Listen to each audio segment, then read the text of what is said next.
Oke. Nah, jadi tadi seleksi kondisi, di sini kalau istilah-istilahnya itu di beberapa, buku atau mungkin sumber-sumber referensi lainnya ya, dikatakan, dia sebagai percabangan, kemudian, bisa juga control flow atau decision ya, berkaitan dengan pengambilan keputusan, kemudian statement kendali, dan juga ada yang mengatakan dia sebagai struktur if. Ya, ini kaitannya dengan kata kunci yang digunakan ya, yaitu if, else tadi. Nah, kenapa dalam suatu program itu memerlukan seleksi kondisi? Ya, kalau kaitannya dengan suatu proses, ya, eee, proses itu kan bisa, terjadi di banyak kondisi ya. Jadi misalkan kalau kaitannya dengan algoritma tadi, dalam kehidupan sehari-hari kita kan selalu memulai sesuatu itu, ketika, contohnya bangun pagi lah ya. Nah kita, pasti sudah dihadapkan oleh banyak pilihan ya, beberapa pilihan. Bisa aja ketika bangun kita, pilihan pertamanya apa dulu nih, misalkan mau langsung, oke mungkin kalau yang muslim langsung sholat subuh gitu ya. Nah atau mungkin bisa juga ada yang, pilihannya itu dia maunya, apa namanya, mandi dulu gitu ya, mandi dulu, kemudian nanti baru sholat. Atau mungkin ada lagi pilihan yang lainnya, dia mau apa, dan seterusnya. Jadi intinya, yang namanya algoritma ya, dalam suatu, apa namanya, tadi ya, kehidupan sehari-hari itu kaitannya dengan, kita bisa memilih gitu ya, suatu kondisi. Nah, seperti itu juga kaitannya dengan program. Nah, dengan adanya seleksi kondisi ini, suatu program itu dapat menentukan proses apa yang akan dilakukan selanjutnya berdasarkan keadaan sebelumnya.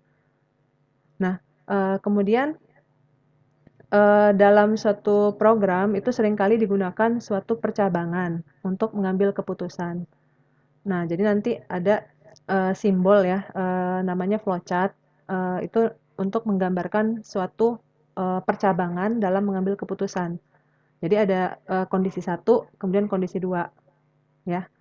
Nah, kemudian nanti di setiap kondisi itu atau di setiap, apa namanya, keputusan ya, itu pasti ada yang namanya, hasil ya atau mungkin di situ ekspresi yang dihasilkan ketika kita memilih kondisi tertentu. Nah, ekspresi kondisi inilah, dari pernyataan program itu biasanya berisi true atau false ya, mengenai suatu properti, variabel, atau data lain. Oke, jadi ini, untuk seleksi kondisi ya, nanti akan lebih jelas ya dengan contoh-contoh yang ada. Oke, nah tadi saya sempat menyinggung tentang flowchart ya. Jadi kalau di simbol flowchart ya, kalau kalian belajar algoritma, di sini ada namanya simbol belah ketupat. Dia menggambarkan suatu pemilihan kondisi jika ya. Nah, di sini ada dua alternatif pilihan. Jika di sini true misalkan, maka hasilnya apa? Gitu ya. Nah, percabangan akan mampu membuat program berpikir dan menentukan tindakan sesuai dengan logika atau kondisi yang kita berikan. Nah, ini kaitannya dengan kondisi yang kita berikan. Nanti biasanya ditulisnya di dalam simbol belah ketupat ini ya, untuk pemberian kondisinya. Nah, kondisi ini sebenarnya isinya apa? Nah, nanti ada kaitannya dengan di sana penggunaan operator ya. Kemarin kita belajar operator itu misalkan ada apa namanya? Suatu syarat variabel nilainya harus lebih besar dari bilangan tertentu. Nah, yang menjadi syarat itulah yang disebut sebagai kondisi ya. Kondisi yang nantinya akan diberikan dalam seleksi kondisi yang di sini ya, yang simbol belah ketupat ini. Oke. Nah, untuk jenis-jenis dari seleksi kondisi, di sini ada 6 ya. Nah, ini insya Allah sih akan kita bahas hari ini ya. Jadi kalau misalnya nggak selesai pun mungkin nanti bisa disambung ya di pertemuan berikutnya. Nah, yang pertama ada namanya if tunggal. Ini kaitannya dengan banyaknya jumlah pilihan yang bisa dipilih ya. Nah, kemudian if else, ada if else if, kemudian ada percabangan menggunakan operator ternary, kemudian ada juga namanya if bersarang atau nested if, dan yang terakhir menggunakan switch atau case. Oke, jadi ini semua merupakan tipe atau jenis-jenis dari bentuk percabangan di dalam bahasa pemrograman, ya. Oke. Nah, kita masuk di if tunggal ya. Oke, ini ada yang waiting ya. Co-host bisa di-admit. Oke. Nah, untuk if tunggal, nah ini kalau kalian perhatikan ada namanya flowchart if tunggal ya. Nah, percabangan if merupakan percabangan yang hanya memiliki satu blok pilihan saat kondisinya bernilai benar. Nah, jadi dari bentuk flowchartnya ini bisa dilihat ya, ini sebenarnya setiap simbol memiliki arti, ya. Nah, untuk simbol mulai atau start ketika kita menjalankan apa namanya program ya, ini biasanya dibuatnya bentuknya seperti kapsul ya, seperti ini. Nah, kemudian yang seleksi kondisi tadi bentuknya belah ketupat. Nah, di sini ada kondisi dia bernilai benar, maka akan menjalankan instruksi atau satu blok statement yang ada di sini. Nah, kalau dia bernilai salah, maka programnya langsung selesai. Ya, jadi ini contoh mengenai if tunggal. Nah, untuk struktur programnya sendiri, ini kalau diketik ya di program, kita membuatnya menggunakan if. Nah, if ini merupakan kata kuncinya ya. Kemudian dalam kurung kondisinya apa? Nah, kondisinya inilah nanti yang akan kita buat berdasarkan kebutuhan program. Dan biasanya di sini nanti melibatkan penggunaan operator, ya. Nah, baru setelah itu kalau dia memenuhi kondisi akan menjalankan pernyataan yang ada di dalamnya. Nah, ini ada pernyataan ya. Berarti kalau di simbol flowchart-nya yang instruksi ini. Oke, ini ada yang baru masuk ya. Oke, jadi intinya pada bentuk if sederhana ini, instruksi akan dikerjakan jika syarat yang diuji itu benar. Tapi kalau syaratnya salah, maka programnya langsung berakhir dan tidak ada instruksi yang dikerjakan. Ya, di sini dia langsung end ya. Oke. Nah, ini mungkin kalau dibuat semacam logika dalam kehidupan sehari-hari, nah ini ada contohnya lah ya yang bisa dikaitkan ya. Nah, misalkan di sini ada suatu kondisi jika total belanja di atas 100.000, maka kalau iya, kita akan mendapatkan hadiah. Tapi kalau tidak, berarti tidak ada hadiah ya, hanya ucapan terima kasih aja gitu. Nah, jadi untuk seperti ini sebenarnya kalau kayak gini tuh harusnya lebih tepatnya ada proses di dalam ketika kondisi iyanya ya. Nah, kalau misalnya seperti ini lebih tepatnya dia memang ada satu statement yang dieksekusi atau dijalankan. Nah, kalau di flowchart ini kan hanya menampilkan suatu kalimat ya. Jadi ketika dia total belanjanya di atas 100.000, langsung ada kalimat seperti ini. Oke, nah ini nanti kita bisa coba buat menjadi program ya. Atau mungkin ada contoh dalam kehidupan sehari-hari lah ya yang bisa mudah dipahamin. Misalnya kalau kita ingin pergi ke rumah teman ya, kemudian nanti ketika kita sudah sampai di rumah dia, ternyata ada kemungkinan dianya ada gitu ya, atau tidak ada.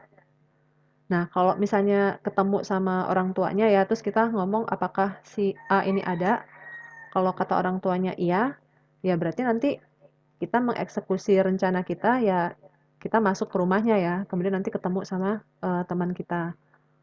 Nah, tapi kalau misalnya kondisinya si A tadi tidak ada, nah berarti kita nggak ada planning B ya. Kalau misalnya kondisinya seperti itu, berarti kita langsung pulang. Nah, ini bisa dikatakan sebagai if tunggal.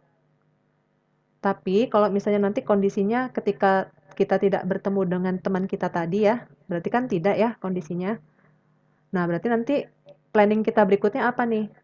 Bisa aja kita mungkin langsung pergi ke mall gitu ya, atau mungkin tadinya kita mau ngajak teman kita apa namanya, ke mall bareng, ternyata dia nggak ketemu, ya udah kita pergi sendiri gitu. Nah, jadi tetap ada eksekusi yang dijalankan ya, meskipun kondisinya, di sini tidak, gitu. Nah, ini nanti untuk yang, if berikutnya ya, yaitu if else. Oke, sampai di sini, bisa ditangkap ya, maksud dari if tunggal ini ya? Bisa, Bu. Oke. Bisa, Bu. Oke, jadi itu ya sesuai dengan namanya if tunggal berarti dia hanya ada satu pilihan yaitu iya. Kalau tidak ya udah berarti nggak ada lagi pilihan lain gitu ya.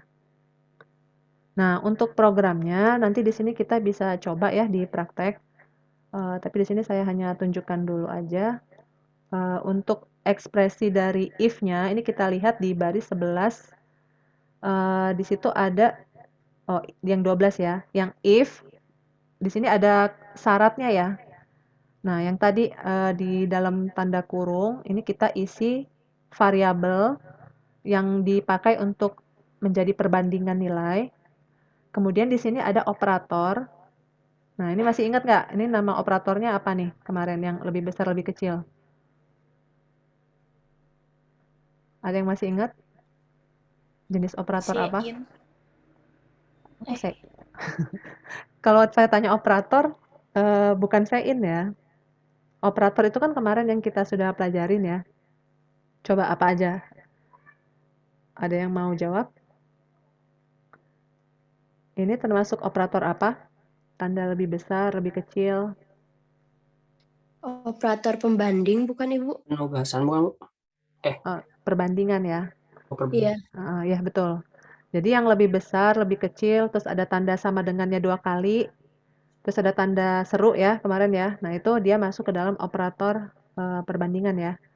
Nah jadi dia membandingkan suatu nilai variabel. Di sini kalau total belanjanya lebih besar dari 100.000, maka yang muncul adalah kalimat yang selamat Anda dapat hadiah. Nah, sementara si out yang di sini tuh dia bukan di dalam kondisi if ya, berarti dia sudah di luar yang if ini tadi. Nah, jadi kalau kalian perhatikan, di sini kan ada kurung kurawal buka dengan tutup. Nah, di dalamnya ini adalah blok statement yang dijalankan, ya. Nah, jadi inilah yang dinamakan tadi ya, ada blok statement ya. Nah, sementara kalau yang si out yang di luar ini, dia sudah di luar dari if. Jadi, ini gambarannya dia sudah selesai ya, nggak ada lagi pilihan yang lain gitu. Oke, seperti itu ya untuk contoh yang if tunggal. Oke, berikutnya. Oh, ini ada contoh 2 ya. Oke, ini untuk memperjelas konsep dari if tunggal tadi ya. Jadi, if tunggal itu sebenarnya kalau di program itu bisa kita buat seperti ini ya. Meskipun di sini kalau kita lihat kan sebenarnya ada 3 ya hasil yang ditampilkan ya. Nah, jadi kalau di sini kan contohnya membandingkan usia. Apakah dia sudah bisa mengikuti pilkada atau belum? Atau mungkin apa aja nih pilihannya? Oh, jadi ini sebenarnya untuk kondisi kalau usianya sama dengan 17, usianya kurang dari 17, usianya lebih dari 17. Tapi masing-masing kondisi itu dibuat dalam if yang tunggal. Nah, ini juga sebenarnya bisa dikatakan sebagai if tunggal, meskipun kalau dalam secara algoritma pemrograman atau mungkin flowchart ya, kalau dibuat ya ini sih bisa juga kita pakai menggunakan if else if ya, atau mungkin if else aja juga bisa. Nanti akan kita coba ya untuk teknis buat programnya. Tapi yang jelas kalau dalam programnya selama di sini if-nya masih satu-satu seperti ini dan tidak ada else ya, maka dia bisa disebut sebagai if tunggal. Jadi masing-masing di sini bloknya terpisah. Oke.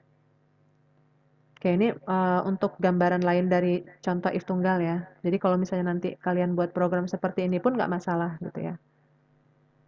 Nah, kemudian berikutnya ada if else ya. Nah, ini kalau dilihat dari bentuk flowchart-nya, bedanya dengan if tunggal tadi adanya di mana? Ada yang bisa kasih tahu? Ada dua instruksi, dua syarat. Instruksi 2 kalau tidak, Bu. Iya, betul. Nah, jadi tadi kalau yang if tunggal kan cuma ada ketika iya ada instruksi ya yang dijalankan. Nah, kalau untuk if else berarti nanti di sini ada satu blok lagi yang kita tambahkan ya. Oke. Nah, jadi intinya kalau if else ini dia memiliki dua blok pilihan. Blok pertama itu untuk benar, blok yang kedua untuk salah. Nah, untuk struktur programnya tetap menggunakan if, kemudian kondisinya apa, baru di sini pernyataan atau blok ini tadi ya yang dijalankan. Kemudian else-nya, perhatikan untuk else di sini kita tidak perlu memberikan kondisi. Kenapa? Ya karena memang tinggal pilihan itulah satu-satunya ya. Jadi kalau nggak pilihan satu ya pilihan dua gitu. Jadi kita tidak perlu memberikan kondisi lagi di pilihan yang terakhir. Karena cuma ada dua kondisinya. Kecuali nanti kalau ada lebih dari dua ya. Ada 3, 4, 5, dan seterusnya nanti baru berbeda lagi bentuknya. Nah, jadi kalau untuk if else ini dia hanya ada dua pilihan. Nah, kita lihat ya untuk contohnya. Misalnya di sini kasusnya menginput password ya. Jadi ada dua kemungkinan, iya atau tidak. Kalau iya berarti nanti sistemnya bisa masuk ya. Kalau tidak berarti nanti ada feedback yang dikasih ya. Misalnya kalau di sistem sih maaf password Anda salah gitu ya. Nah, jadi flowchart-nya ini bisa kita buat seperti ini. Kalau untuk iya, maka hasilnya apa? Kalau tidak, hasilnya apa? Kemudian nanti ini pernyataan untuk berakhirnya program ya. Nah, ini. Oke, kita lihat di bahasa pemrogramannya. Jadi kalian bisa tentukan variabel apa yang diperlukan ya. Kalau tadi kan kaitannya dengan password, berarti kita memerlukan suatu variabel password. Nah, ini untuk tipe datanya, karena password itu bisa dalam bentuk kalimat, berarti kita pakai string. Ya. Nah, ini kemarin kita sudah belajar ya tentang string. Jadi kalau misalkan seperti ini bentuknya ya, masukkan password, kemudian ada in, password. Nah, kalau seperti ini, misalkan kondisinya saya masukkan passwordnya pakai spasi, bisa nggak? Enggak, Bu. Enggak, oke. Nah, gimana kemarin kalau kita mau buat passwordnya itu dua kata yang ada spasinya, misalnya? Pakai apa fungsinya?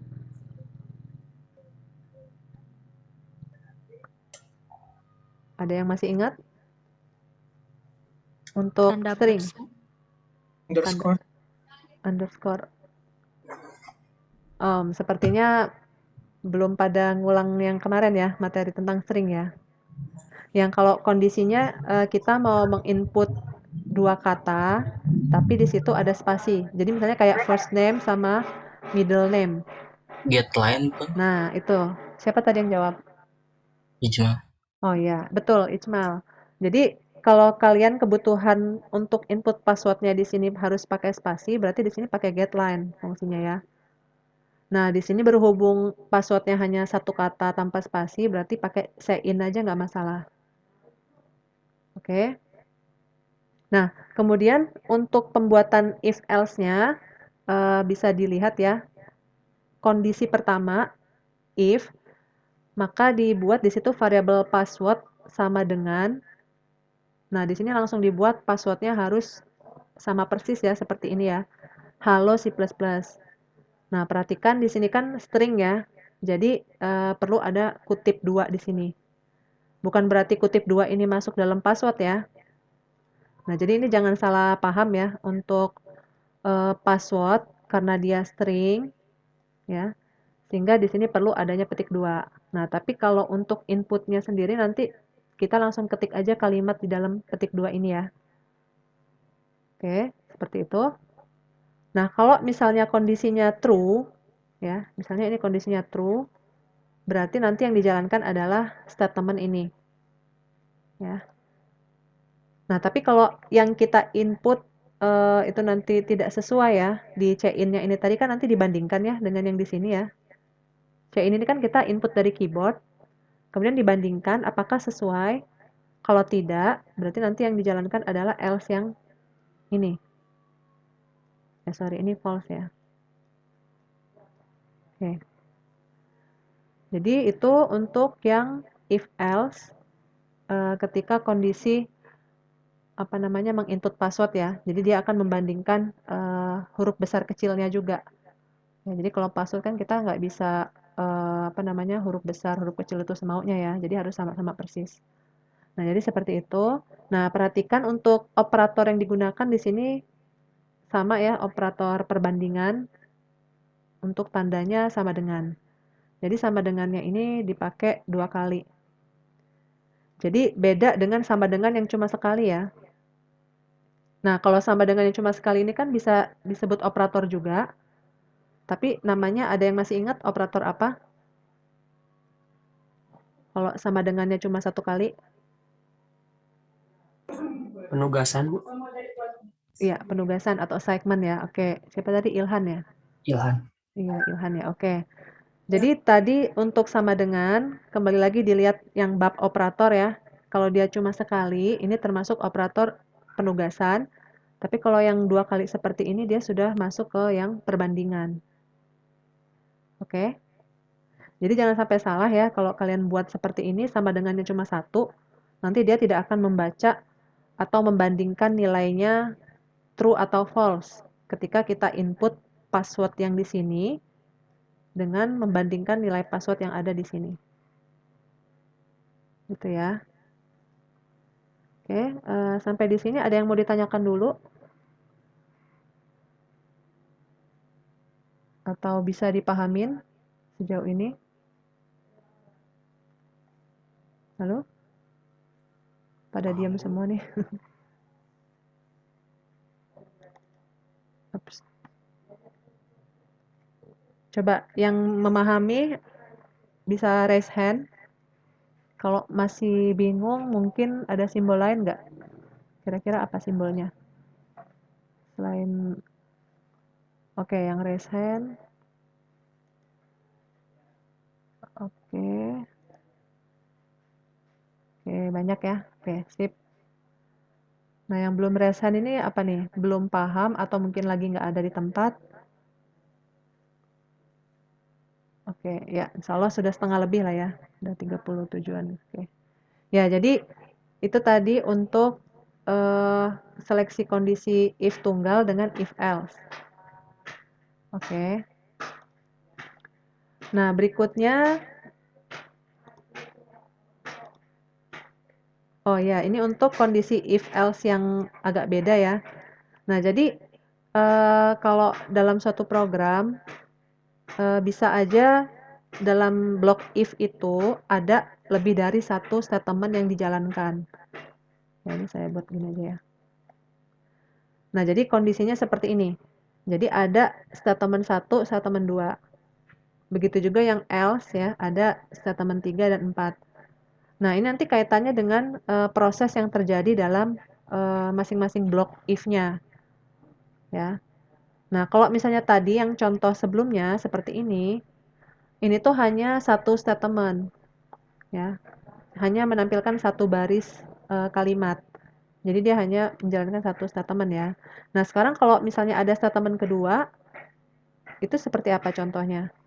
Nah, ini ya. Ini sudah lumayan agak panjang ya programnya. Oke, mungkin kasusnya berbeda lagi dengan yang tadi ya. Jadi di sini kita ingin menghitung diskon ya. Jadi dengan cara memasukkan harga beli. Oke, nah di sini ada variabel beli ya, ada 2 ya, beli 1, beli 2. Nah, ini sebenarnya nanti tergantung kebutuhan ya dalam menentukan variabel. Kalian bisa menambahkan variabel tersebut di tengah-tengah ketika sedang membuat program. Nah, bisa aja untuk kondisi pertama ini kalian buat dulu variabelnya beli 1, kemudian kalian input nilainya. Masukkan harga pembelian. Nah, lihat di sini tipe datanya adalah sebenarnya ini termasuk integer ya. long ini ya. Hanya saja dia rank nilainya lebih panjang. Jadi kan karena kita mungkin mau menginput angkanya lebih banyak ya. Nah, di sini kan dia dibandingkan nilai beli satunya. Jika nilai beli satunya lebih dari 1 juta, ya, berarti ini kan perlu panjang ya, makanya dia tipenya long. Maka blok yang dijalankan di dalam kondisi if yang pertama ini adalah Anda mendapat diskon 10%. Nah, kemudian apa yang harus dilakukan? Otomatis di sini ada proses perhitungan diskonnya. Nah, dengan cara membuat rumus diskon. Nah, ini masih standar aritmatika ya. Jadi kalau kita mau mencari diskon, berarti nilai variabel beli tadi kita kalikan dengan diskonnya. Oke. Nah, perhatikan untuk membuat nilai diskon, di sini kita buat menjadi desimal, bukan 10% seperti ini ya. Nah, jadi nanti kalau kalian buatnya 10% ini tuh akan error ya programnya ya. Jadi dibuatnya desimal menjadi 0,1. Baru dikali dengan beli underscore 1. Nah, sampai di sini kita sudah membuat proses perhitungan diskon pada blok if yang pertama. Nah, jadi kalau tadi yang kembali lagi ke masalah statement ya. Jadi kalau yang seperti ini tuh dia sudah banyak statementnya. Bukan 1 atau 2 lagi, tapi sudah berapa baris nih statementnya ya. Nah, jadi intinya dalam suatu blok if itu kita bisa membuat ada banyak statement yang dijalankan ya. Nah, kemudian berikutnya di sini ya kita mau mengetahui harga belinya itu setelah dikurangin diskon. Kan kalau misalnya kita beli lebih dari 1 juta kita dapat diskon ya. Otomatis kita bayarnya beda ya, bukan 1 juta. Nah, jadi di sini perlu variabel penampung berikutnya namanya beli underscore 2, di mana di situ terjadi proses pengurangan variabel yang beli pertama tadi dikurangin nilai diskon yang di sini tadi ya. Oke. Nah, sehingga nanti yang perlu ditampilkan untuk harga beli terakhir setelah didiskon adalah yang beli 2. Gitu. Oke, sampai di sini bisa dipahamin untuk yang if else pernyataan majemuk atau mungkin ada proses perhitungan di sininya. Di sini ada yang mau ditanyakan dulu? Saya boleh, Bu. Iya, boleh. Berarti kalau misalnya beli 3 ditambah lagi apa nggak usah, Bu? Beli 3-nya itu maksudnya untuk apa contohnya? Ini kan ada beli 2. Mm-mm. Berarti kalau beli 3 ditambah lagi di bawahnya gitu ya? Nah, tergantung kebutuhan. Ini kan artinya menambahkan variabel baru ya, namanya beli 3. Nah, variabel beli 3 itu untuk apa dulu gitu. Diskonnya.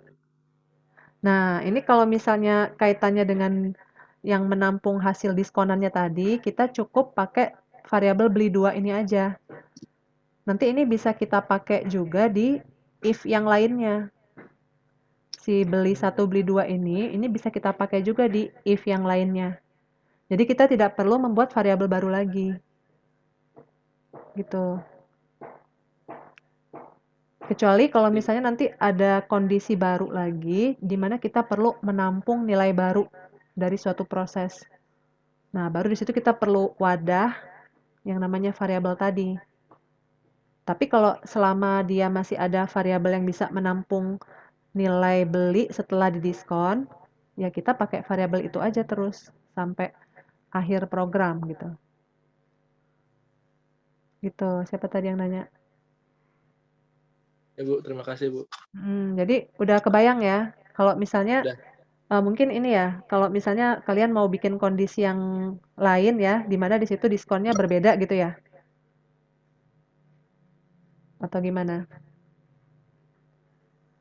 Ini sebenarnya bisa dikembangkan ya. Jadi kalau dia beli beli barangnya itu lebih dari 750.000 misalnya. Nah, itu nanti dia tetap dapat diskon, tapi bisa aja diskonnya 5%.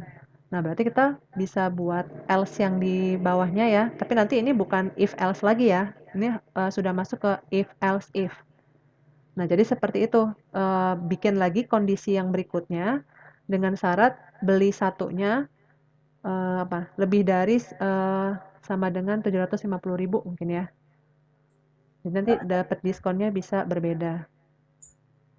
Bu mau nanya Bu, Ya, boleh. itu Bu yang dibeli 2 sama dengan beli 1 dikurang diskonnya berapa Bu jadinya? Belum kebayang soalnya. Diskonnya Ya, ini setelah proses perkalian 0,1 dikali beli 1. Ini kan bisa dilihat ya alurnya ya. Jadi yang pertama di sini saya buat rumus diskonnya dulu supaya nanti bisa dapat dia diskonnya dapat berapa gitu. Jadi caranya yang 0,1 tadi dikali dia input harga belinya ini misalnya 1.500.000 lah ya. Supaya dia bisa masuk lebih dari 1 juta ya. Nah, nanti 1.500.000 ini misalnya ini saya kasih gambaran ya, 1.500.000. Ini agak tulisannya ya mungkin ya yang penting bisa tahu lah ya. 1.500.000 kelebihan ya. Nah, ini ya. Nah, dikali 0,1. Nah, ini hasilnya berapa? Coba. Misalnya di sini saya input yang beli satu ini tadi 1.500.000 dikali 0,1 berarti dia dapat diskon 150.000. 150.000 ya? Apa 15.000? 150.000. Iya, 150.000 ya, ya. Nah, jadi diskonnya 150.000 ya. Nanti ditampung di variabel diskon. Oke. Oh iya Bu ya. Nah, jadi di beli 2 ini dia akan mengurangi beli satu tadi yang 1.500.000 dikurangin yang 150.000 tadi. Bu ya. Ya. Baru kebayang Bu. Oke. Oh ya, jadi diskonnya pas waktu beli 2 ya Bu? Diskonnya Iya pas waktu beli 2 berarti dapat diskon itu kan waktu di variabel beli 2 itu. Ya. Jadi iya. supaya tahu nilai yang harus kita bayar itu ya di variabel 2 ini, dibeli 2 ya. Oke. Terima kasih Bu. Bisa ini ya yang lain ya. Nah, kalau sudah bisa dipahamin, ini nanti jenis-jenis kasus seperti ini tuh bisa kalian kembangkan lagi ya. Misalkan kalian ada kebutuhan untuk menghitung misalnya kayak satu standar gaji gitu ya dari suatu pegawai. Nah, ini kan bisa ya kebayang ya. Jadi misalnya pegawai golongan satu, oke, berapa gajinya? Pegawai golongan 2 berapa gajinya dan seterusnya. Nah, ini bisa kebayang ya menggunakan bentuk if else seperti ini gitu ya. Oke. Nah, ini mungkin nanti yang tadi contoh sistem penggajian karyawan bisa lebih cocoknya masuk ke if else if karena dia bisa lebih dari 2 ya. Nah, ini kita masuk ke if else if. Oke, yang tadi tidak ada pertanyaan ya. Nah, untuk if else if ini intinya dia memiliki lebih dari 2 blok. Jadi pilihannya itu lebih dari 2. Bisa 3, 4 dan seterusnya. Nah, jadi kalau untuk proses seleksinya sendiri ini dilakukan secara bertingkat. Artinya apa? Ketika ada kondisi yang bernilai benar, ya, kita misalnya menginput nilai, kemudian nilainya itu benar, maka pernyataannya yang bersesuaian dengan kondisi tersebut akan dilaksanakan pada kondisi yang pertama kali dia ketemu true. Maksudnya? Jadi gini, kalau misalnya ketika kita menginput suatu nilai, kemudian nanti dibandingkan ya di sini, dia akan membandingkan kondisi satu apakah betul atau salah. Oke, misalnya salah ya. Kalau salah berarti yang dijalankan adalah if yang kedua, kondisi 2. Nah, kemudian dibandingkan lagi di sini apakah betul atau salah. Misalkan di kondisi kedua ini ternyata nilainya betul. Berarti dia langsung menjalankan pernyataan yang kedua tanpa harus memeriksa kondisi yang di bawahnya. Makanya tadi dikatakan dilakukan seleksi secara bertingkat. Jadi mulai dari yang atas dulu, kemudian dia akan memeriksa ke bawah. Kalau yang di nomor 2-nya itu sudah benar, berarti nanti kondisi yang di bawah-bawahnya itu nggak akan diperiksa lagi. Gitu ya, maksud dari kalimat yang ini ya. Nah, jadi kalau untuk flowchart-nya, ini bisa kalian lihat ya, ada bertingkat juga belah ketupatnya ya. Jadi kalau salah, dia masuk ke kondisi 2. Kemudian kalau salah lagi, masuk ke kondisi N.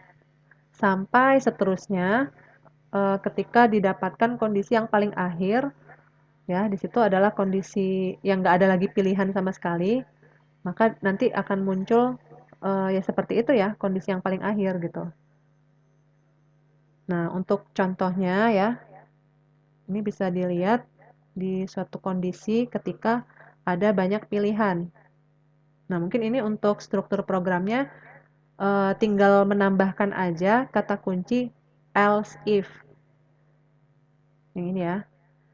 Jadi kalau tadi kan cuma if else, nah sekarang kita buat dia menjadi else if, kemudian else if terus saja sampai ke bawah, baru nanti yang terakhir ini sebenarnya else ya. Ini saya lupa menambahkan. Jadi harusnya di pernyataan yang paling akhir ini tuh adalah else aja dan tanpa kondisi. Nah, ini masih salah ya untuk strukturnya, nanti saya ubah dulu ya. Jadi, kalau melihat dari flowchart yang tadi, di sini sudah ada contoh kasusnya mengenai sistem apa ya, memberi huruf mutu ya. Nah, di sini kan ada banyak pilihan ya, ada pilihan A, B, C, D, dan seterusnya. Ini kita bisa buat menjadi bentuk if, else, if. Seperti ini ya. Jadi kalau dia nilainya lebih dari 90, maka grade-nya adalah A. Kalau tidak, berarti dia masuk ke kondisi berikutnya untuk nilai lebih dari 80. Nah, kalau misalnya dia nilainya lebih dari 80, tapi tidak lebih dari ini ya. Jadi batas antara berapa nih ya? 81 ya. 81 sampai 89 ya sebenarnya ya. 81 sampai 90 ya. Nah, ini masih grade-nya adalah B+. Tapi kalau dia udah 91, berarti dia A. Ini kan karena tidak ada sama dengan ya. Jadi kalau misalkan kita kasih sama dengan di sini, berarti ya nilai 90 dia sudah masuk A. Tapi kalau misalnya kayak gini, nilai 89, berarti dia masuknya ke yang B+. Gitu ya. Kebayang ya untuk logikanya ya. Jadi membandingkan nilai sesuai dengan kondisi yang kita buat di sini. Jadi ini sebenarnya terserah kita mau buatnya itu pakai sama dengan juga nggak masalah ya. Nilainya juga terserah ya ini ya. Ini karena kegedean ya. Jadi misalkan 89 aja masa belum bisa A ya. Harusnya sih sudah A ya kalau 89 ya. Nah, ini. Nah, kalau misalnya kita lihat di sini yang terakhir ya, ketika dia apa namanya? Di pilihan yang terakhir ya, tidak, berarti nanti yang muncul adalah nilai F. Nah, ini bisa kita buat di program ya, supaya lebih jelasnya. Nanti akan lebih kelihatan apa namanya? Bentuk dari apa namanya? Programnya. Nah, seperti ini ya. Jadi pertama kan yang diperlukan adalah variabel nilai ya. Kita mau menginput nilai. Oke, berarti di sini kita bikin inputkan nilai akhir, kemudian C-in-nya adalah nilai. Oke. Kemudian baru kita buat struktur seleksi kondisi if else if. Seperti ini ya, sesuai dengan yang di flowchart tadi. Jadi kalau untuk kondisi pertama, nilainya lebih besar. Oh, ini ada sama dengan ya ternyata ya. Di sini tadi flowchart-nya malah nggak ada ya. Nah, ini mungkin nanti bisa disesuaikan ya. Ini kan sesuai dengan ya kebutuhan kita juga ya buatnya. Nah, jadi kalau dibikin ada lebih dari sama dengan, artinya kalau dia menginput nilai 90, nilainya akan A. Nah, tapi kalau dia menginputnya taruhlah 85 gitu ya. Nah, nanti dia akan meriksa lagi ke yang bawahnya, else if. Dibandingkan lagi, apakah nilainya lebih dari sama dengan 80?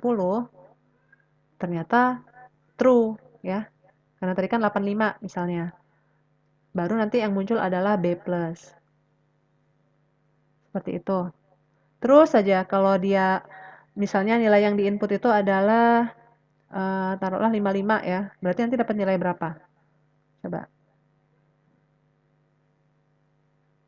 Kalau dari sini nilainya berapa? Ibu. Nilai yang diinput adalah 55 misalnya. C. C. C ya. Oke.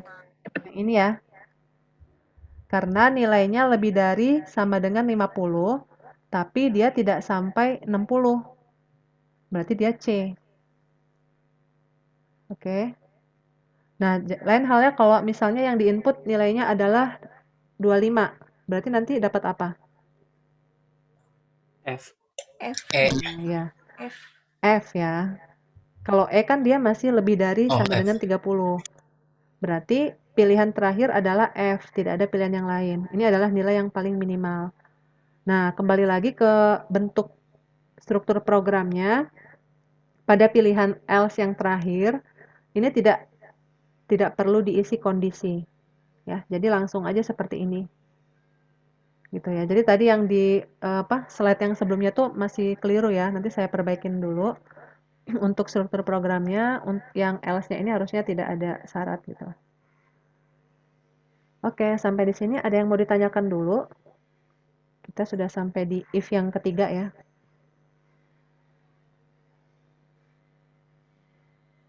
Ada? Cukup? Bisa dipahamin?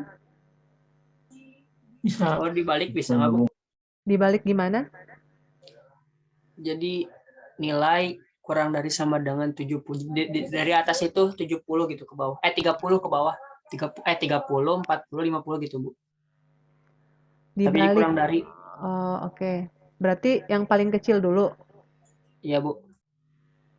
Ya bisa aja ya, tapi mungkin agak aneh ya logikanya ya. Kalau misalnya dari kecil dulu, berarti nanti yang misalkan yang 30 ini berarti dipindah ke atas ya. Nilai lebih dari sama dengan 30, tapi nanti jadi bingung dia ngebandinginnya. Kenapa coba? Kalau misalnya kita balik yang 30 ini ke atas ya. Kemudian ini ya 40 yang kedua gitu ya.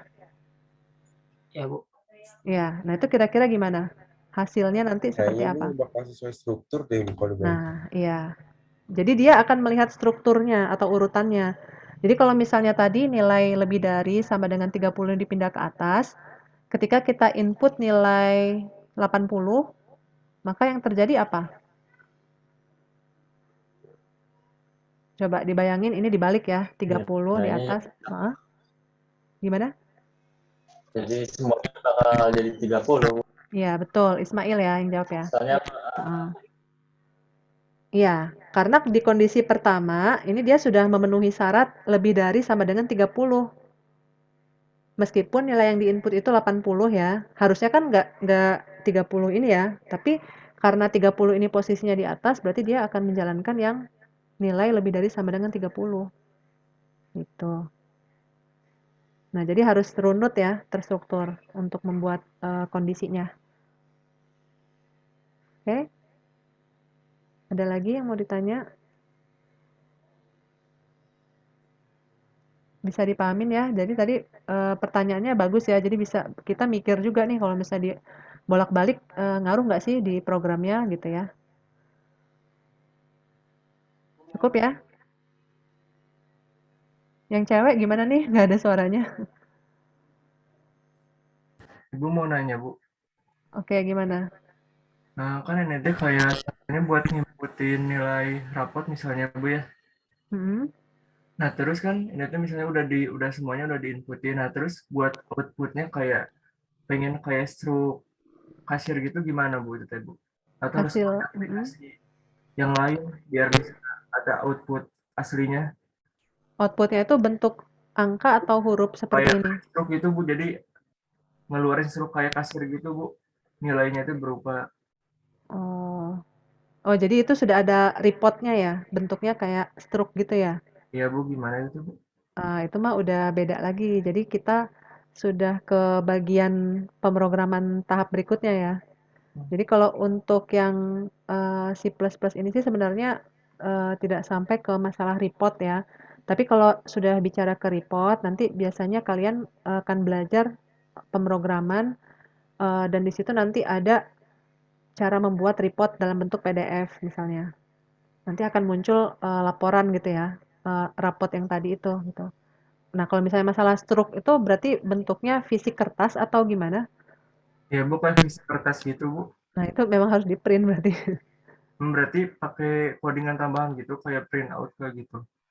Oh, ya itu lebih enak sih kalau sekarang mah pakai yang berbasis web ya. Jadi kalau misalnya seperti itu, misalnya kalian pakai program PHP, nah itu nanti bisa di-print dalam bentuk report PDF, baru nanti bisa di-print fisik gitu. Jadi nggak apa namanya nggak harus dari desktop seperti ini gitu. Kalau seperti ini kan dia lebih ke desktop ya pemrogramannya, jadi agak jarang ya kalau misalkan membuat programnya itu di print kemudian nanti ada struknya gitu. Itu harus ada apa namanya tambahan alat juga ya kayak printer atau mungkin struk kayak struk belanja yang bisa dicetak gitu.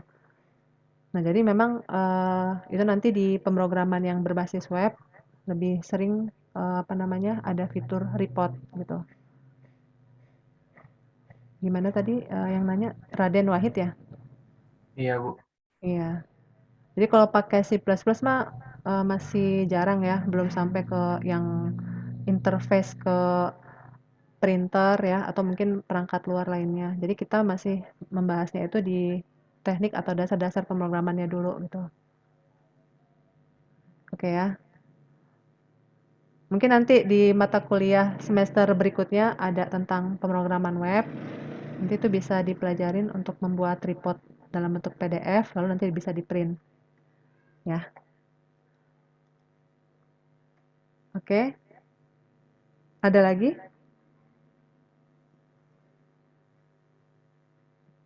Yang mau ditanyakan atau mungkin ada yang kurang jelas ya? Cukup jelas sampai sini? Jelas, Bu. Iya. Ya, Bu, jelas, Bu. Oke, udah jelas ya. Bu. Sip. Nah, berikutnya kalau tidak ada pertanyaan, saya lanjut ya ke yang berikutnya ada switch atau case. Nah, untuk penggunaan switch ini sebenarnya sama ya fungsinya untuk memilih kondisi. Jadi dia merupakan bentuk lain dari struktur percabangan atau seleksi kondisi. Nah, jadi switch case ini adalah bentuk lain dari if, else, if. Hanya saja di situ struktur programnya berbeda. Jadi di situ ada kata kunci switch, kemudian nanti diisi kondisinya ya atau syarat ya di sini. Kemudian nanti ada kata kunci case. Switch case. Nah, case di sinilah nanti yang akan kita isi sebagai nilainya. Jadi yang pertama ini variabel, yang ini nilainya. Nah, nilainya ini nanti yang akan menjadi parameter pembanding.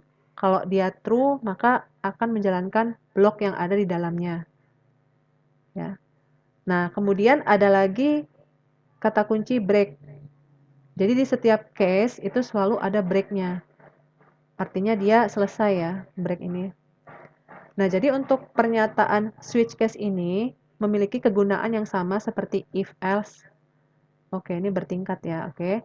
Tetapi penggunaannya ini ada yang beda ya. Jadi switch case ini lebih ke untuk memeriksa data yang tipenya integer atau karakter. Jadi kalau dia digunakan untuk membandingkan suatu nilai lebih besar lebih kecil itu tidak bisa ya pakai switch case. Jadi dia biasanya langsung aja di situ diisi value-nya itu integer atau karakter. Beda halnya kalau yang if else tadi kan kita bisa membandingkan nilainya lebih besar sama dengan, lebih kecil sama dengan gitu ya. Nah, kalau di switch case ini dia tidak bisa. Nah, ini ya perbedaannya ya. Jadi, untuk switch hanya dinyatakan dengan bilangan bulat atau integer, atau karakter, atau string.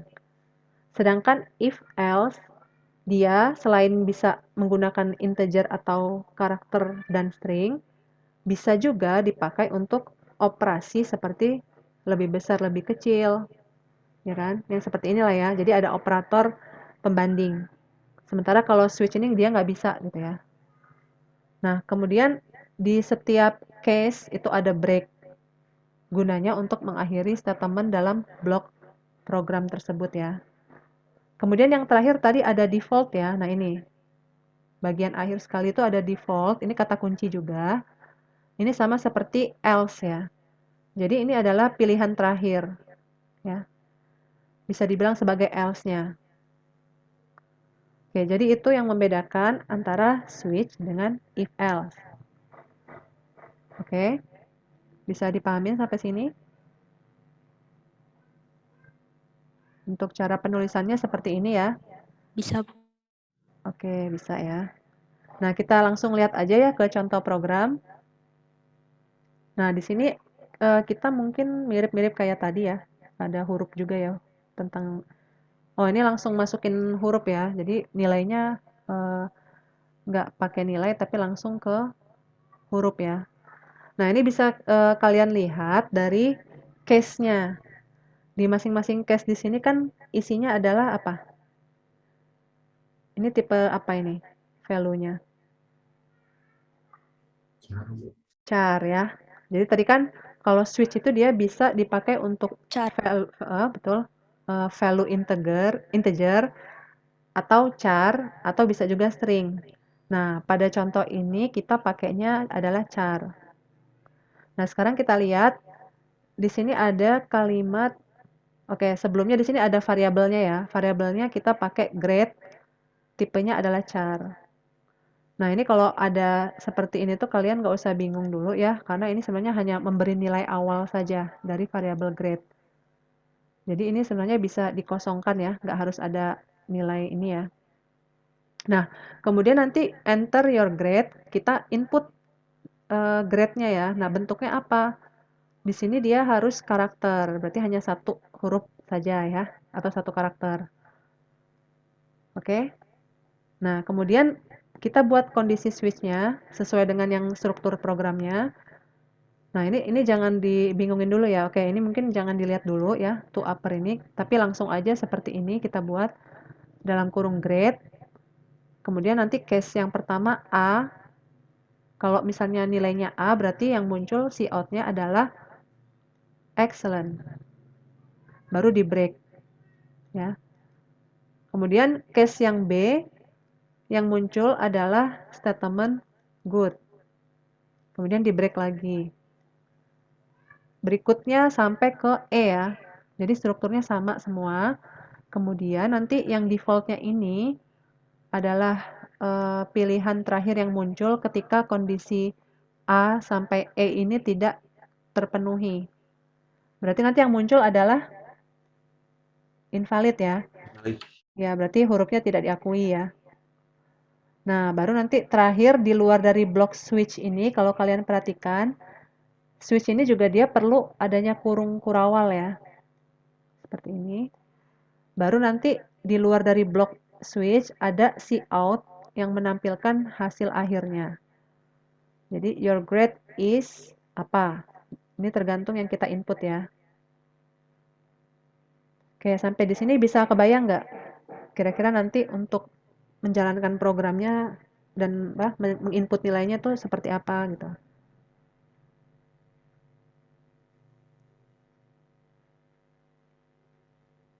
Ada yang mau ditanyakan dulu? Bisa dipahamin ya?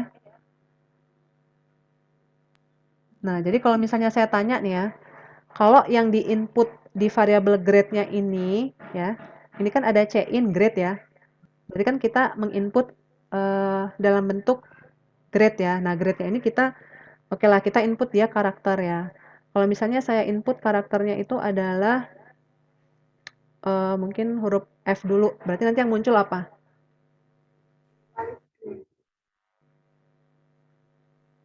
Invalid grade. Invalid grade.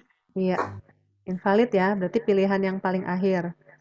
Nah, kalau misalkan saya input grade-nya itu 80, Sama Bu, invalid. oke, Invalid sama grade. ya, ya. Berarti ini memang tidak ada di pilihan ya. Nah, tapi kalau misalnya saya input A-nya kecil, Invalid Bu. Ada Bu, tetap invalid juga, oke, ya. Jadi memang di sini kenapa ada namanya to upper ya. Nah, ini tadi saya belum kasih tahu ya. Jadi to upper ini adalah fungsi untuk mengubah suatu karakter menjadi huruf besar ya. To up. Jadi dia akan menjadi besar. Nah, kalau misalnya tadi yang di input grade-nya ini adalah A kecil, berarti nanti di sini tuh dia akan membandingkan A kecil itu tadi, tapi diubah dulu menjadi besar ya, to upper-nya. Grade-nya ini diubah dulu menjadi huruf A besar, supaya nanti bisa dibaca. Gitu ya. Bisa dipahamin ya, untuk yang ini ya, to upper ya. Jadi kalau Bisa. lihat, kalau misalnya untuk fungsi to upper, to lower ini sebenarnya nanti akan ada juga di bahasa pemrograman yang lain ya, tidak hanya di C++. Nah, jadi gunanya untuk mengubah apa namanya? Ya karakter menjadi huruf besar atau huruf kecil gitu. Oke. Sampai di sini ada yang mau ditanyakan? Ini sudah jam 11. Saya mau nanya, Oh iya, boleh. Gimana, Aliman? kalau misalkan to upper-nya nggak dipakai, gimana? Nah, berarti harus sesuai dengan yang ada di sini case-nya. Jadi harus benar-benar kita inputnya hurufnya A besar, B besar, supaya dia bisa sesuai. Oh, berarti kalau misalkan desainnya A-nya kecil, kalau ada to upper mah masih bisa ya, Bu? Ya, jadi ini tadi fungsi to upper-nya. Karena tadi kalau kita inputnya huruf kecil, dia tetap akan bisa dibaca menjadi huruf besar. Makasih, Bu. Ya, oke. Bu mau nanya, Bu.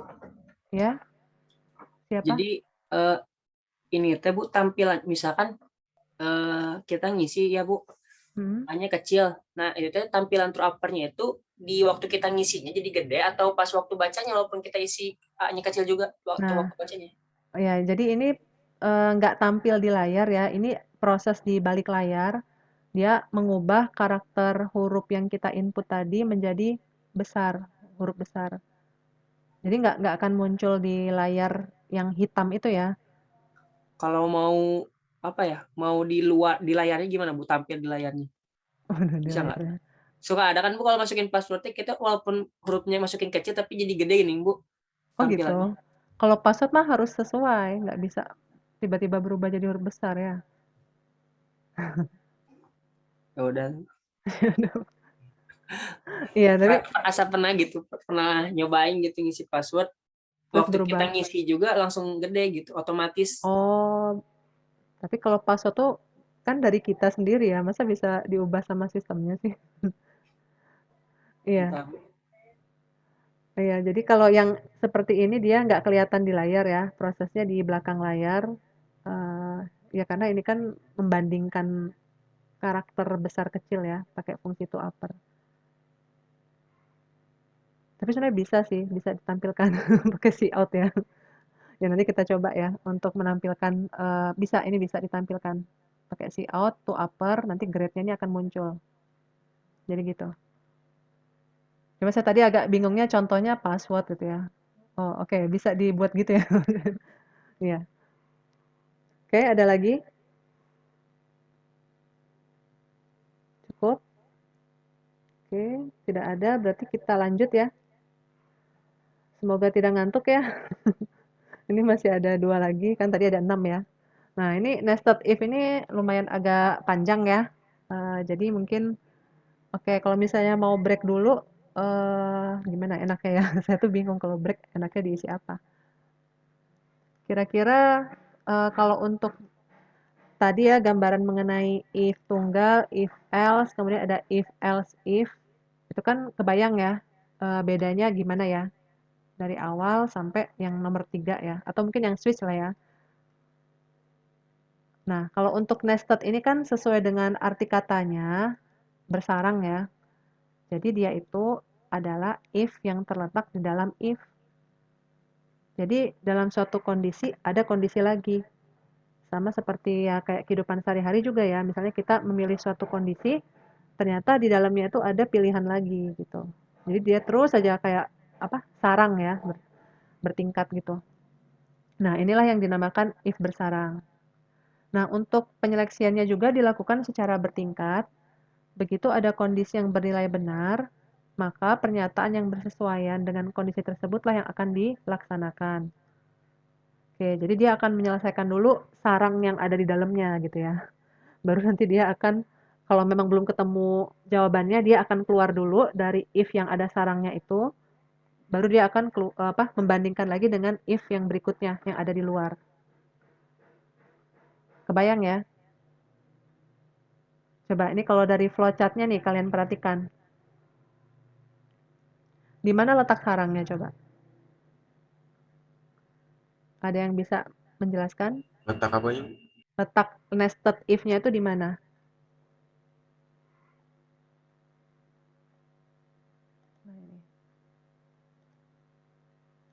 Coba yang cewek, saya pengen dengar suaranya deh. Kayaknya belum pernah bersuara ya. Coba ya, saya coba panggil ya. Oke, ini ada siapa ya? Yang Hilyatul Asfia. Oke, yang backgroundnya bagus nih. Itu background asli atau? Oke, ya. Gimana Hilyatul Asfia? Manggilnya Hilya ya? Terserah. Iya sih, Bapak. Oh, Hilya. Oke. Gimana kalau dari yang Hilya lihat di flowchart yang menunjukkan di situ ada if bersarangnya di mana? Kayaknya di syarat 1 deh, Bu. Syarat 1. Yang ini? Bersarang kan, Bu? Ini nggak ada keterangan 1-2 sih ya. Jadi agak bingung ya. Atau yang 1 atau enggak yang bawahnya itu. Yang bawahnya mana? Ini. Atau Coba. ini? Tadi dari pengertiannya kan if di dalam if ya. Nah, jadi yang namanya if bersarang itu kan posisinya dia di dalam suatu if. Nah, sekarang yang belah ketupat. Nah, ini fokus ke belah ketupatnya ya. Yang ada belah ketupat di dalam belah ketupat di mana? Ketika kondisi benar, dia ada belah ketupat lagi. Itu di yang kedua ini di pinggir. Keduanya sebelah mana? Di pinggir. Oke, iya. Ya. Ini ya, di sini ya. Ya. Ya, jadi ini adalah yang if bersarang ya. Nah, jadi tadi kalau sudah tahu pengertian if bersarang, kalau dilihat dari flowchart-nya bentuknya seperti ini. Jadi kalau yang syarat pertama dia benar, dia akan masuk ke syarat yang di dalamnya. Baru nanti dieksekusi ya. Kalau dia benar, ini perintahnya apa? Kalau dia salah, ini perintahnya apa? Terakhir dia akan menuju ke end.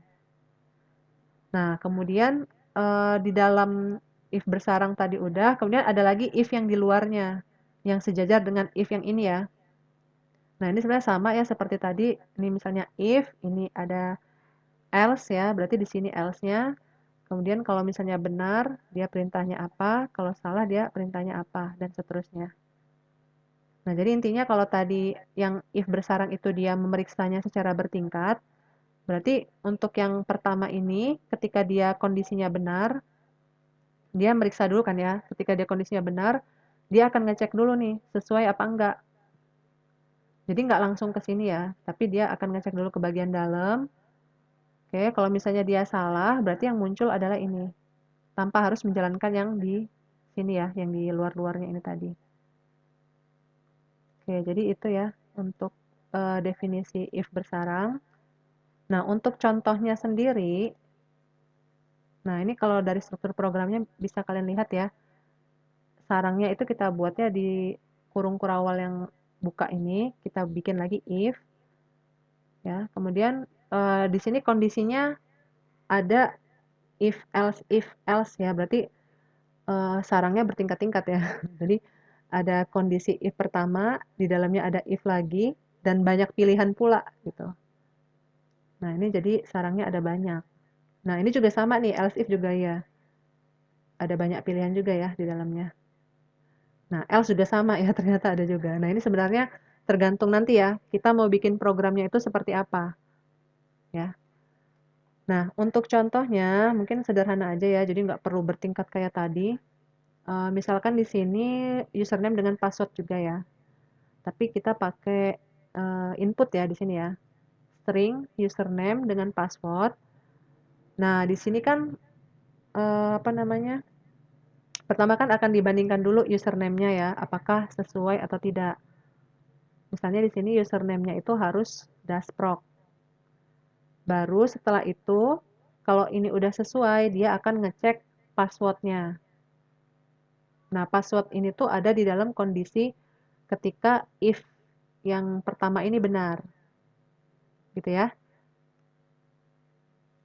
Bisa dipahamin ya untuk logikanya ya. Jadi ketika kita menginput username-nya dulu, ini tuh dia langsung ngebandingin true atau false. Kalau misalnya kondisi awal udah false, berarti langsung aja dia muncul di sini. Anda tidak terdaftar. Tapi kalau ternyata username-nya itu sesuai, berarti dia akan ngecek lagi ke dalamnya sini. Nah, yang dicek itu adalah password-nya. Kalau password-nya sesuai, berarti nanti yang ini yang muncul. Tapi kalau tidak sesuai, berarti munculnya yang ini kalimatnya ya. Oke. Bisa kebayang? Untuk yang nested if? Bayang, Bu. Ya. Nah, sebenarnya kalau untuk kondisi password dengan username ini tuh tidak harus pakai nested juga bisa. Kita bisa pakai if else aja tanpa harus dibikin nested. Gimana coba? Kebayang nggak sama kalian? Mungkin nanti ini melibatkan tambahan operator ya. Oke, misalnya saya mau buat di sini bentuknya adalah if else aja, tapi kasusnya tetap username dengan password. Gimana coba bikinnya? Supaya ngecek bisa masuk dua-duanya, berarti syaratnya username sama password itu harus apa?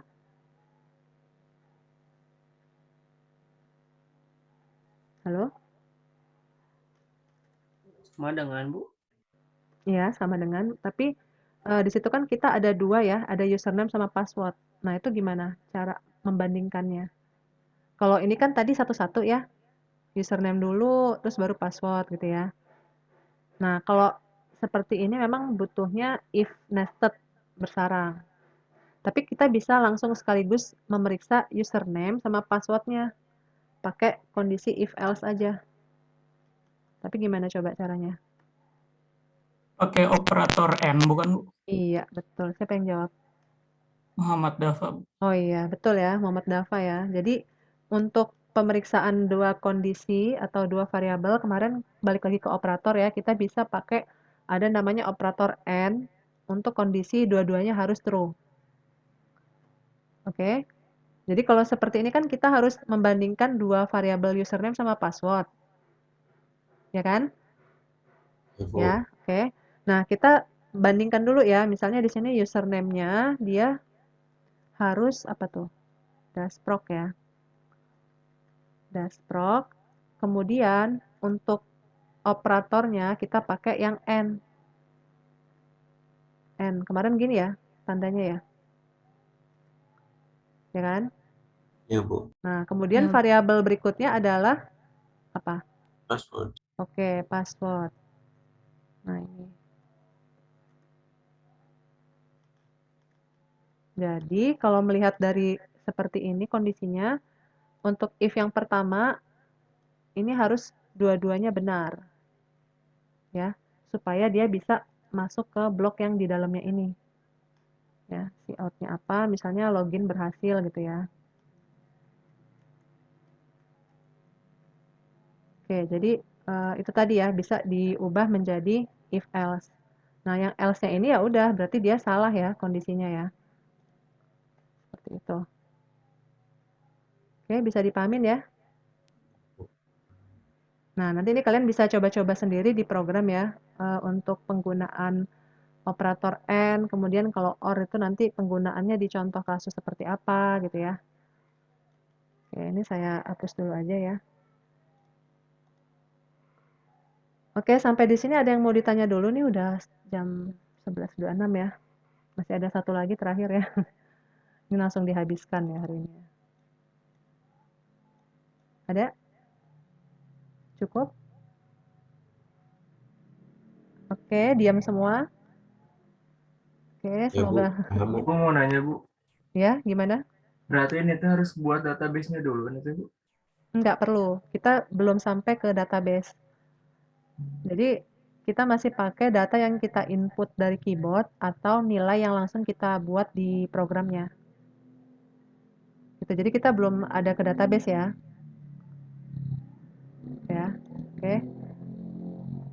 Ya, berikutnya saya lanjut yang terakhir ya, untuk percabangan dengan operator ternary. Nah, ini sebenarnya dikit sih, jadi hanya menjelaskan secara sintak programnya ya, tapi pada prinsipnya dia tetap sama penggunaannya, yaitu untuk memilih suatu kondisi ya. Nah, di sini operator ternary itu artinya kita menggunakan 3 operator ya, atau 3 operan. Nah, ini gunanya apa? Jadi si operator ternary ini tuh merupakan bentuk singkat dari percabangan if else. Jadi kalau si if else itu tadi kan kita bisa bikinnya itu menjadi ada beberapa baris ya. Nah, tapi dengan si operator ternary ini kita cukup bikinnya satu baris seperti ini. Ya. Nah, ini strukturnya jadi dibuat kondisinya apa, kemudian ada operator tanda tanya seperti inilah yang disebut ternary tadi ya. Nah, kemudian di sini dia membandingkan kondisi 1 titik 2 dengan kondisi 2. Jadi kalau true dia hasilnya apa, kalau false dia hasilnya apa. Berdasarkan kondisi yang di sini ya. Nah, nanti kita lihat perbedaannya dengan if else ya. Nah, ini contohnya nih. Pendek kan contohnya ya. Jadi nggak perlu panjang kayak tadi. Dia membandingkan suatu nilai jika nilainya itu kurang dari 65. Nah, sorry. Ini nilai pertamanya ngeliatnya dari sini ya. Nilai pertamanya tuh harus 70 ya. Nilai pertamanya harus 70. Nah, ternyata di kondisinya ini nilainya adalah kurang dari 65. Ya. Ini kan tadi kondisi ya. Jadi ini adalah kondisi yang akan dibandingkan. Nah, kalau dari sini tuh yang dihasilkan apa?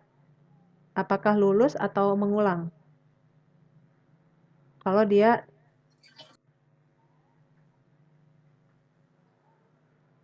nilainya ini ternyata kurang dari 65. Mengulang. Ya. Iya, karena syaratnya kan harus 70 ya. Nah, jadi kalau misalnya nilainya ini kurang dari 65 berarti yang muncul adalah yang Anda harus mengulang. Berarti ini posisinya adalah kondisi false ya. Sesuai dengan yang di sini tadi. Jadi yang pertama dia untuk true, yang kedua dia untuk false. Nah, jadi mungkin yang agak bingungnya dengan nilai 70 di sini ya. Nah, ini adalah nilai awalnya yang menjadi syarat dia lulus atau true.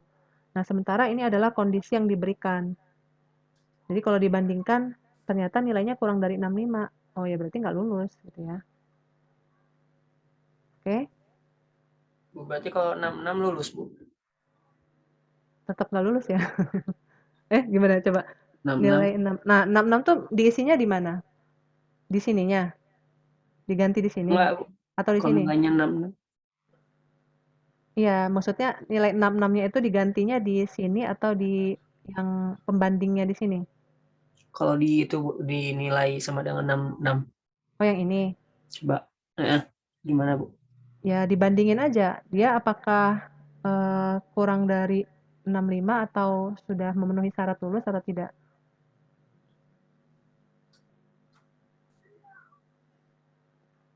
Coba, mungkin nanti ini bisa dicoba ya di program ya. Nah, ini deh, coba kita, mungkin lebih jelasnya ketika diubah menjadi if else ya. Nah, seperti ini. Yang tadi, oke, jadi nilainya, ini kebalik ya. Jadi ini nilainya ternyata syaratnya harus lebih dari 70. Ternyata dia nilai awalnya adalah 65. Ya kan? Berarti nanti ini harus mengulang ya. Anda harus mengulang. Oke, mungkin yang tadi kita bisa coba di ini ya, kode program ya. Coba sebentar, saya stop share dulu ya. Tapi saya lagi nggak buka dev ya. Mungkin sambil menunggu ya, buka dev. Kalian bisa tanyakan kira-kira ada yang masih mengganjal atau gimana. Ini kita nyoba dulu yang tadi ya, operator ternary.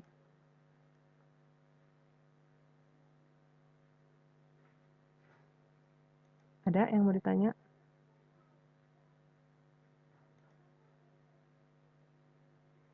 Nah, ini langsung saya tampilin ya di dev-nya ya. Sebentar.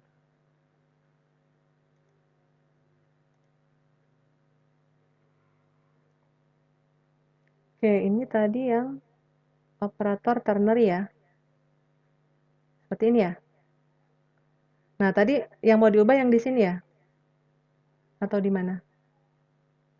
Atas, Bu. Oh, yang ini. 66 ya. Oke, coba ya. Muncul nggak ini? Oh, yang item-itemnya nggak muncul ya. Ini jawabannya Anda harus mengulang. Anda harus mengulang. Berarti dia tetap ini ya, masih kurang ya. Kurang dari 66, yang 65. Jadi nilai awalnya itu adalah 66, kemudian dia membandingkan nilainya. Apakah nilai ini sesuai kurang dari 65? Kalau misalnya dia kurang, berarti kondisinya, sorry, kalau 66 kan lebih ya, oke. Berarti ini false ya.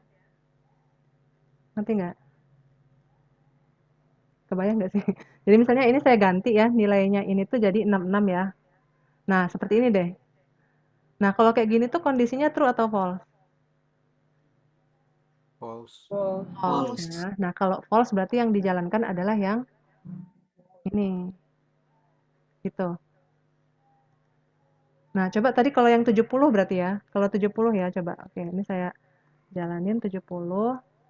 Ini saya balikin lagi jadi nilai. Oke, ini nggak muncul ya item-itemnya ya.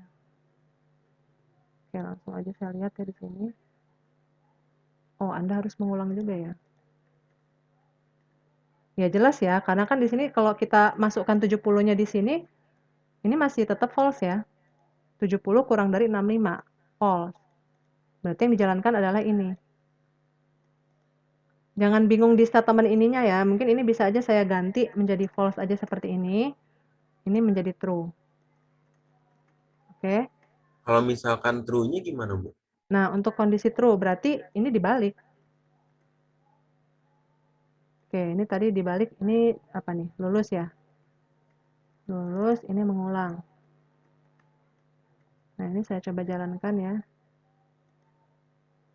Nggak muncul di itu ya. Oke, lulus ya hasilnya ya.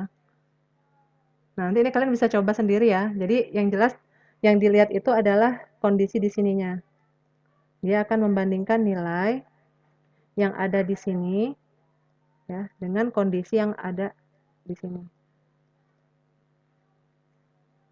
Oke. Bisa dipahamin? Oh, jadi nilai ini tuh bawa dari integer yang ini, Bu. Bawaan dari sini. Kalau misalkan kita yang nge-inputnya pakai ini. Bisa. Bisa aja. Jadi nanti kita hapus aja. Misalkan di sini saya bikinnya sein gitu ya. Salah. Sein. Di sini adalah nilai, ya. Gitu kan? Nah, jadi nanti tergantung dari yang kita input. Dia akan membandingkan ini tuh tergantung dari yang kita input. Nah, jadi misalnya di sini saya input nilainya dari keyboard ya. Untuk sein. Oh, sorry, ini nggak ada yang protes nih tanda operatornya. Ya, Bu, kebalik. Ngantuk ya. Nah, ini udah jam 11.36 ya. Oke. Nah, ini kalau misalnya seperti ini, saya coba input berarti dari keyboard ya. Nggak kelihatan ya. Coba deh saya ganti layar dulu. Sebentar. Semoga nggak ngantuk ya. Ini belum saya absen ya. Oke. Nah, ini saya jalankan. Oke. Oh, kalimatnya belum ada ya. Harusnya ada input nilai gitu ya. Oke, ini langsung aja saya input ya. 70. Ini harusnya nggak kayak gini ya, harus ada cout dulu ya. Masukkan nilai misalnya ya. Oke, ini taruhlah seperti ini. Oke, cout-nya adalah lulus. Kenapa? Karena di sini kalau kita isi 70, dia sudah lebih dari 65 kan. Udah true kan kondisinya. Ini tadi saya balik ya ininya ya. Bener nggak sih? Tadi Iya Bu, tadi di soalnya kan harusnya gini ya. Nah, oke lah kita balikin lagi ke soal ya. Oke, kita balikin lagi ke soal. Ini kurang ya tadi ya di soal ya. Seperti ini kan? ya Bu. Mana tadi? Nah, ini ya, seperti ini. Nah, jadi kalau nilainya di input dari keyboard, ini misalnya saya input 70 juga ya. 70, maka yang muncul tetap mengulang yang ini. Karena dia tidak memenuhi syarat yang di sini tadi gitu. Tapi sebenarnya jangan bingung dengan kalimat ininya ya. Ini tuh sebenarnya hanya untuk memastikan aja sih yang dijalankan itu yang kondisi 1 atau 2. Kalian bisa aja bikinnya di sini harusnya sesuai dengan kondisi ideal harusnya gini sih. Nah, ini baru bisa lulus ya. Ini kan tadi karena operatornya kayak gini sih saya buat. Oke, bisa dipahamin ya? Bu, kalau yang dimasukinya kata-kata bakal error, Bu. Error, jelaskan ini integer. Integer ya Bu, bukan stringnya yuk. Kecuali kalau kita mau bandingin string ya, tapi mungkin beda lagi nanti apa namanya programnya ya membandingkan string. Dan kalau ini mah Bu berarti nggak bisa di nested kayak if else yang tadi Bu. Ya, kalau hanya membandingkan lulus atau tidak lulus sih biasanya cuma 2 pilihan. Jadi pakai if else aja. Seperti yang ini tadi kan kalau diubah jadi if else kan bentuknya kayak gini ya. Ya kan? Ya, Nah, Bu. ini tadi saya ubah angkanya ya. Ini nggak sesuai nih kondisinya. Tapi saya di sini hanya menunjukkan bahwa si operator ternary ini tuh dia bisa menyingkat penggunaan if else. Yang dia ada banyak nih ya. Ada berapa baris. Nah, ini sama operator ternary. Dipersingkat ya Bu ya? Jadi bisa lebih singkat. Ya gitu aja sih untuk penggunaan operator ternary ya. Oke. Sampai di sini ada lagi yang mau didiskusikan? Ini kita udah selesai ya. Langsung 6 kondisi percabangan ya hari ini selesai. Ada? Kalau tidak ada sebelumnya saya stop dulu ya rekamannya.